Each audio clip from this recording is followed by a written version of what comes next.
रोनी गुड़िया। वो आवाज। आधी रात का वक्त हो चुका था। पड़ोस वाले घर से फिर से किसी बच्चे की रोने की आवाज सुनाई देने लगी और साथ में उसी घर में रहने वाली देवकी नाम की औरत की लोरी गाने की आवाज भी। ये आवाज सुनते ही राधिका डर से थर थर कांपने लगी। उसने जल्दी से गहरी नींद में सोए अपने पति केशव को जगाया। केशव उठो, देखो ना, फिर से किसी की लोरी गाने की आवाज आ रही है बाजू वाले घर से। क्या हुआ राधिका, क्यों परेशान हो रही हो? अरे कोई आवाज नहीं आ रही यार। लेकिन अभी बस 2 मिनट पहले तो देव की लोरी गा रही थी और एक बच्चा रो रहा था। अरे कोई मूवी देख रहा होगा, उसकी आवाज होगी। देवकी और उसके पति मोनिश ने बताया ना कि उनके बच्चे नहीं होते। उस घर में कोई बच्चा नहीं है। अब ना तुम भी सो जाओ और मुझे भी सोने दो। लेकिन अभी बस 2 मिनट पहले तो देव की लोरी गा रही थी और एक बच्चा रो रहा था। राधिका हैरान थी कि आवाज सिर्फ उसे ही सुनाई क्यों देती थी। लेकिन जब उसके पति केशव ने उसकी बात नहीं सुनी तो वो सोने की कोशिश करने लगी। लेकिन राधिका के कानों में किसी छोटी बच्ची के हंसने की आवाज गूंजने लगी। राधिका बुरी तरह से डर गई थी। अगली सुबह मैं दुकान जा रहा हूँ, आज माल खत्म हो रहा है दुकान में। इन दिनों पता नहीं क्यों लोग जमकर खिलौने खरीद रहे हैं। आज बड़े बाजार जाकर सारे खिलौने ले आता हूँ। आप रात होने से पहले आ जाएंगे ना? लगता है तुम देवकी से अभी तक डरी हुई हो। अच्छा ठीक है, देखो घर के पीछे वाली गैलरी में मत जाना, क्योंकि वहां से तुम्हें अक्सर देवकी नजर आती है और तुम ना फिर डर जाती हो।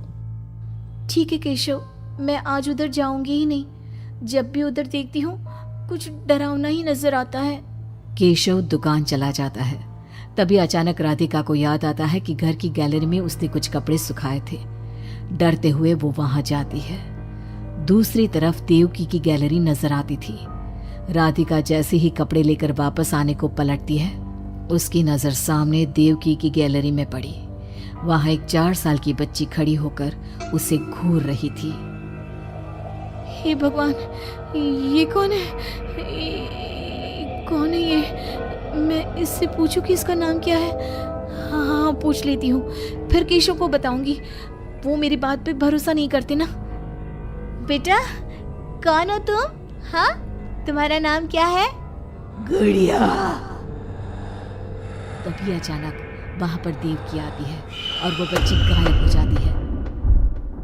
क्या हुआ? आप किससे बात कर रही थी? वो यहाँ पे मैंने एक लड़की को देखा था। वो कौन थी? कहाँ गई वो अभी? कौन लड़की? मैंने कहा ना, मेरे घर में कोई बच्चा नहीं है। मैंने देखा था, वो यही थी। वो आपके पीछे कौन है? राधिका को फील होता है कि किसी ने उसे धीरे से पुकारा, आंटी। राधिका पलट कर देखती है तो वहां वो छोटी बच्ची खड़ी थी। राधिका चीख कर बेहोश हो जाती है। जब उसकी आंख खुलती है तो केशव उसके पास खड़ा था। क्या हुआ राधिका? राधिका, होश में आओ। वो तो भला हो देवकी जी का, जिन्होंने तुम्हें बेहोश पड़ा देखकर मुझे कॉल कर दिया और मैं घर आ गया। तुम उस गैलरी में गई ही क्यों? केशव, वो लड़की यहाँ आ गई थी और वो देवकी, वो ठीक औरत नहीं है। तुम पागल हो गई हो राधिका। आज देवकी जी ने ही मुझे तुम्हारे बारे में बताया। क्या सोचती रहती हो? अरे कोई नहीं है उस घर में। अगले दिन केशव के दुकान जाते वक्त, मैं भी आज आपके साथ चलूंगी। अच्छा ओके ठीक है, चलो।